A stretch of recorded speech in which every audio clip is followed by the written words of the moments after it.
America पर कर्ज पहली बार 40 लाख करोड़ डॉलर पार। दुनिया की सबसे बड़ी अर्थव्यवस्था अमेरिका का कुल सरकारी कर्ज पहली बार 40 लाख करोड़ डॉलर यानी 40 ट्रिलियन डॉलर पार कर गया है। अमेरिकी वित्त विभाग के आंकड़ों के मुताबिक मंगलवार को कामकाज खत्म होने तक देश का कुल सरकारी कर्ज करीब 40.05 ट्रिलियन डॉलर पहुंच गया। ऐसा क्यों हुआ और अब अमेरिका क्या करेगा, समझते हैं इस वीडियो में। आप देख रहे हैं न्यूज़ 18 का डिजिटल प्लेटफॉर्म और मैं हूं आपके साथ पल्लवी त्रिपाठी। अमेरिका के लिए ये सिर्फ एक बड़ा आंकड़ा नहीं है, बल्कि बढ़ते फाइनेंशियल प्रेशर का भी संकेत माना जा रहा है। इससे पहले अमेरिकी कांग्रेस के बजट कार्यालय ने अनुमान लगाया था कि फाइनेंशियल ईयर 2026 तक देश का कुल कर्ज करीब 39.4 ट्रिलियन डॉलर तक पहुंचेगा। लेकिन एक्सपेक्टेड समय खत्म होने से पहले ही कर्ज 40 ट्रिलियन डॉलर के पार निकल गया। यानी अमेरिकी सरकार जितनी तेजी से कर्ज बढ़ने की उम्मीद कर रही थी, उससे भी तेज रफ्तार से कर्ज बढ़ा है। अब सवाल ये है कि अमेरिका पर इतना कर्ज आखिर बढ़ ही क्यों रहा है? इसका सीधा जवाब है कि अमेरिकी सरकार की कमाई के मुकाबले उसका खर्च लगातार ज्यादा है। जब सरकार का खर्च उसकी आय से अधिक हो जाता है, तो इस अंतर को पूरा करने के लिए सरकार को उधार लेना पड़ता है। ये उधार war, defence, social schemes, government programmes और दूसरी ज़रूरतों को पूरा करने में इस्तेमाल होता है। प्रेसिडेंट डोनाल्ड ट्रंप की नीतियों को लेकर भी इस बहस ने जोर पकड़ा है। ट्रंप प्रशासन ने टैरिफ के जरिए अमेरिकी उद्योग और राजस्व को मजबूत करने की कोशिश की है। हालांकि रिपोर्ट्स के मुताबिक कुछ टैरिफ नीतियों का प्रभाव अमेरिकी कर्ज की स्थिति पर पड़ा है और बाद में उनमें से कुछ नीतियों को अमान्य भी कर दिया गया। दरअसल अमेरिका का कर्ज कई सालों से लगातार बढ़ रहा है। कोविड के दौरान भारी सरकारी खर्च, टैक्स कटौती, सोशल एक्सपेंडिचर्स का बढ़ना, वॉर और डिफेंस बजट जैसे कई कारणों ने अमेरिकी बजट पर दबाव बढ़ाया है। मौजूदा समय में ईरान के साथ अमेरिका का युद्ध भी इस चर्चा को और गंभीर बना रहा है।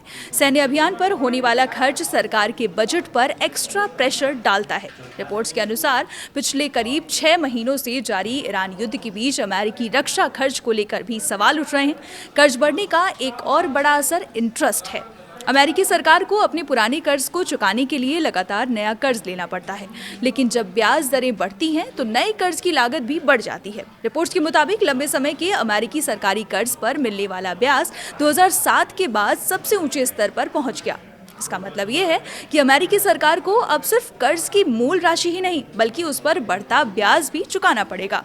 जैसे जैसे ब्याज खर्च बढ़ेगा, सरकार के पास दूसरी योजनाओं के लिए पैसा लिमिटेड हो सकता है। अमेरिका की फाइनेंशियल कंडीशन पर इन्वेस्टर्स की चिंता भी इस वजह से बढ़ रही है। अगर इन्वेस्टर्स को लगता है कि किसी देश का कर्ज लगातार बढ़ रहा है और उसे नियंत्रित करने की ठोस योजना नहीं है, तो वे उस देश के बॉन्ड पर ज्यादा ब्याज मांग सकते हैं। इससे सरकार के लिए उधार लेना और महंगा हो जाता है। यही स्थिति आगे चलकर एक तरह का प्रेशर क्रिएट कर सकती है। कर्ज बढ़ेगा, ब्याज बढ़ेगा और फिर ब्याज चुकाने के लिए सरकार को और पैसा जुटाना पड़ेगा।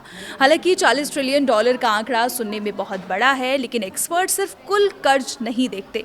वे कर्ज की तुलना देश की इकोनॉमी यानी जीडीपी से भी करते हैं। इसके अलावा ये भी देखा जाता है कि कुल कर्ज में से कितना हिस्सा जनता के पास है और कितना सरकारी संस्थानों के बीच है। अगस्त 2026 के आंकड़ों के मुताबिक अमेरिकी सरकार कर्ज में करीब 32.27 ट्रिलियन डॉलर सार्वजनिक रूप से रखा गया कर्ज है और लगभग 7.78 ट्रिलियन डॉलर सरकारी संस्थानों के बीच की होल्डिंग्स हैं। अब सबसे बड़ा सवाल यही है कि अमेरिका इस बढ़ते कर्ज को कैसे कंट्रोल करेगा। खर्च में कटौती, टैक्स नीति में बदलाव, आर्थिक विकास को तेज करना और युद्ध जैसे महंगे अभियानों के खर्च को नियंत्रित करना, इन सभी पर राजनीतिक सहमति बनना आसान नहीं है। लेकिन अगर कर्ज और ब्याज का बोझ लगातार बढ़ता रहा, तो इसका असर अमेरिकी सरकार के बजट से निकलकर आम लोगों, कारोबार और वैश्विक वित्तीय बाजारों तक पहुंच सकता है। यानी अमेरिका के लिए 40 ट्रिलियन डॉलर का कर्ज सिर्फ एक आंकड़ा नहीं, बल्कि आने वाले सालों की आर्थिक चुनौतियों की बड़ी चेतावनी है। ट्रंप की टैरिफ नीति और ईरान युद्ध ने मौजूदा दबाव को जरूर बढ़ाया है, लेकिन इस कर्ज की जड़ें कई साल पुरानी है। दुनिया की नज़र इस बात पर है कि अमेरिका इस बढ़ते कर्ज को रोकने के लिए क्या कदम उठाता है। आपको क्या लगता है, हमें कमेंट सेक्शन में ज़रूर बताएं। आगे अपडेट्स के लिए बने रहिए हमारे साथ और देखते रहिए न्यूज़ 18।